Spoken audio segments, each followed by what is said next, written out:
제 110편 다윗의 시. 여호와께서 내 주에게 말씀하시기를 내가 내 원수들로 내 발판이 되게 하기까지 너는 내 오른쪽에 앉아있으라 하셨도다. 여호와께서 시온에서부터 주의 권능의 규를 내보내시리니 주는 원수들 중에서 다스리소서. 주의 권능의 날에 주의 백성이 거룩한 옷을 입고 즐거이 헌신하니 새벽 이슬 같은 주의 청년들이 주께 나오는도다. 여호와는 맹세하고 변하지 아니하시리라. 이르시기를 너는 멜기세덱의 서열을 따라 영원한 제사장이라 하셨도다. 주의 오른쪽에 계신 주께서 그의 노하시는 날에 왕들을 쳐서 깨뜨리실 것이라.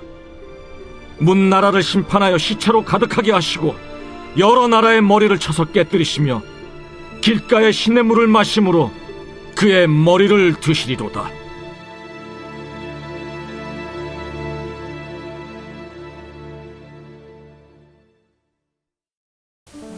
오늘은 시편 110편의 말씀을 가지고 함께 은혜를 나누겠습니다. 오늘 우리가 읽은 110편의 말씀은 다윗이 지은 시입니다. 다윗은 이스라엘의 왕이었습니다. 그럼에도 불구하고 오늘 시에서 오실 메시아 예수님에 대해서 노래하고 있습니다. 다윗이 왕임에도 불구하고 메시아의 왕되심을 노래하는 것은 자신의 위에 영원한 왕이 계심을 잊지 않았음을 의미합니다. 자신은 부족하고 연약하고 또 자신의 다스림은 불완전하고 한계가 있지만 영원하신 왕 예수 그리스도의 다스리심은 영원하시고 또 완전하시고 또 한계가 없음을 노래하고 있는 것입니다. 다시 말해서 다윗은 자신이 왕이 아니라 진짜 왕은 따로 있다는 것을 늘 의식하며 살았던 사람인 것입니다. 우리의 삶과 신앙에도 늘 우리 위에 우리를 다스리고 인도하시는 분이 계시다는 것을 의식하며 사는 것과 그렇지 않은 것과는 삶의 내용과 질 그리고 목적에서 차이가 많이 납니다. 우리가 가정에서 그리고 일터에서 사람들과의 관계에서 다스리는 자의 자리에 있다면 더욱 그렇다는 것이죠. 오늘 본문의 말씀 1절은 이렇게 시작을 합니다. 여호와께서 내 주에게 말씀하시기를 내가 내 원수들로 내 발판이 되게 하기까지 너는 내 오른쪽에 앉아 있으라 하셨도다. 앞서 말씀드린 것처럼 이 시의 저자는 다윗입니다. 그러므로 내 주에서 내는 다윗을 가리키는 말입니다. 여호와는 우리가 잘 알고 있듯이 창조주이시며 영원히 존재하시는 하나님을 의미합니다. 그렇다면 주는 누구일까요? 왕인 다윗이 주라고 말하는 것은 하나님을 부르는 말이었습니다. 그런데 여호와께서 내 주에게 말씀하셨다고 하셨으니 여호와는 성부 하나님을 뜻하는 것이고 내 주는 예수 그리스도를 가리키는 말이 되는 것입니다. 후에 바리새인들이 예수님의 메시아 되심을 부정하고 당신이 다윗의 자손인데 당신의 조상인 다윗보다 더 높은 존재냐고 물었을 때에 예수님께서는 이 말씀을 인용하셔서 당신의 메시아 되심을 설명하셨습니다. 그 예수님께서 내 원수들로 내 발판이 되게 하신다고 말씀합니다. 원수를 완전히 제압하여 꼼짝하지 못하게 만든다는 의미인 것이죠. 고대 전쟁에서 승전한 나라의 임금은 패전한 나라 임금의 목을 발로 밟는 관습이 있었습니다.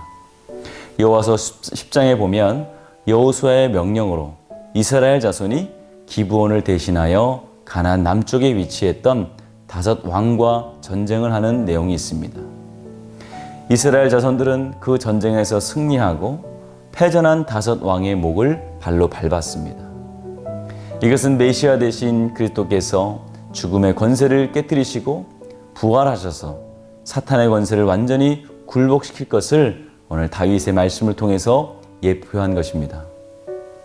또한 본문에서는 예수님이 하나님의 오른쪽에 앉아 계시다고 고백합니다. 여기서 말하는 오른쪽은 위치를 의미하지 않습니다. 성경에서 말하는 오른쪽은 대부분 하나님의 능력을 의미합니다.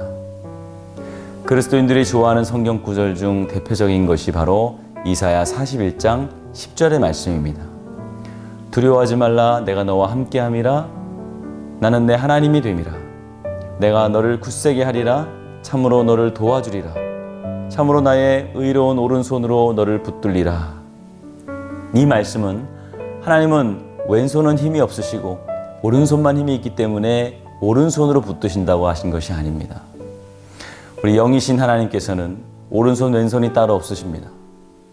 하나님의 능력으로 함께해 주시겠다는 약속을 오른손으로 붙들어 준다는 표현을 사용한 것입니다.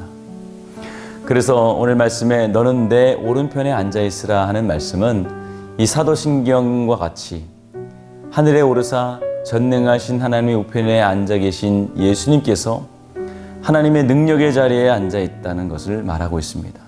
그 능력을 가지고 저희로서 산자와 죽은 자를 심판하러 오신다는 것입니다. 계속해서 2절 말씀을 보면 여호와께서 시온에서부터 주의 권능의 규를 내보내시리니 주는 원수들 중에서 다스리소서라고 고백합니다.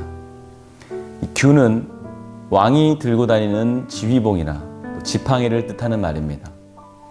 어떤 사람이 왕에게 나아가기를 원했을 때에는 이 왕이 가지고 있는 그 규를 내밀어야만 가능했습니다. 이것은 왕의 권능을 상징하는 것이기 때문입니다. 그래서 주의 권능의 규를 내보내신다는 것은 하나님께서 예수님에게 세상을 다스리는 권한을 위임하심으로써 예수님께서 왕으로 이 땅에 오심을 말씀하고 있는 것입니다. 그리고 예수님께서 그 권능을 가지고 하나님의 나라를 세우시고 또 원수들을 굴복시키실 것을 예언하는 말씀입니다. 또 3절의 말씀을 보면 주의 권능의 날에 주의 백성이 거룩한 옷을 입고 즐거이 헌신하니 새벽 이슬 같은 주의 청년들이 주께 나오는도다 라고 고백합니다. 주의 권능의 날이라는 것은 2절에서 말하는 것과 같이 여호와께서 주의 권능의 규를 내미셔서 이 땅의 원수들을 물리치시고 하나님의 나라를 세우는 때를 의미합니다. 그리고 주의 백성은 예수님의 보혈로 구원받은 하나님의 자녀들을 뜻하는 것입니다. 그리고 백성들을 새벽 이슬 같은 주의 청년이라고 말을 하고 있습니다. 여기서 청년은 단지 젊은 사람들을 뜻하는 말이 아닙니다. 주의 백성과 같은 의미로서 영원한 생명력으로 충만한 하나님의 백성들을 뜻하고 있다는 것이죠. 그리고 그 사람들이 새벽 이슬 같다고 말하는 것은 한낮에는 풀들이 다 말라 있는 것 같아도 새벽이 되면 풀잎에 맺힌 이슬을 통해서 다시 생명을 얻는 것과 같이 영적인 생명력을 가진 하나님의 백성들을 뜻하는 것입니다. 마치 새벽 이슬이 온 땅에 덮인 것 같이 마지막 때에 구원받은 하나님의 백성들의 숫자가 셀 수 없을 정도로 많은 것을 오늘 노래하고 있습니다. 이와 같이 우리 구원받은 주의 성도들도 마치 새벽 이슬 같은 주의 청년이 되어 마지막 천사장의 나팔소리와 함께 주님께서 구름을 타고 다시 오실 때에 거룩한 옷을 입고 주님께 영광의 찬양을 돌리게 될 것입니다. 우리의 신앙이 온전한 신앙이 되기 위해서는 이처럼 부활의 신앙을 가지고 있어야 합니다. 이 땅에서의 삶을 마친 후 육신의 생명이 끝났을 때에 우리의 몸과 영혼이 다시 살아나는 것과 주와 함께 영원한 천국에서 영생을 누릴 것을 믿어야 한다는 것입니다.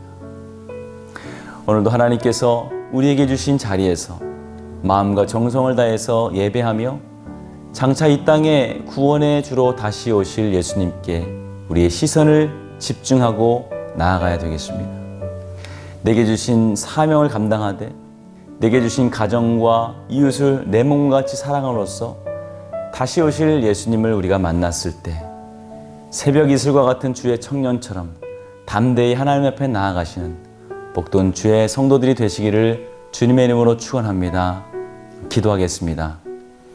좋으신 아버지 하나님, 오늘 우리를 사랑하여 주시되 우리의 영혼을 구원하여 주시고 우리를 모든 죄의 권세에서 죽음의 권세에서 구원하심을 감사합니다.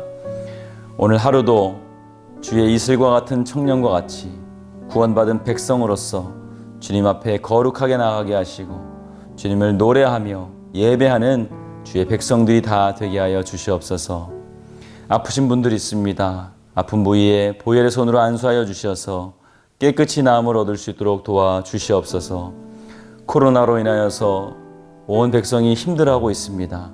주님, 속히 코로나가 잠잠해지게 하여 주시고 온 성도가 함께 모여 예배하는 날을 바라보며 믿음으로 굳게 서는 주의 백성들 되게 하여 주시옵소서.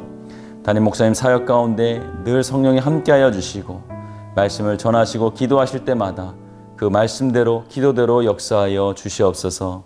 우리를 구원하신 예수님의 이름으로 기도하였습니다. 아멘.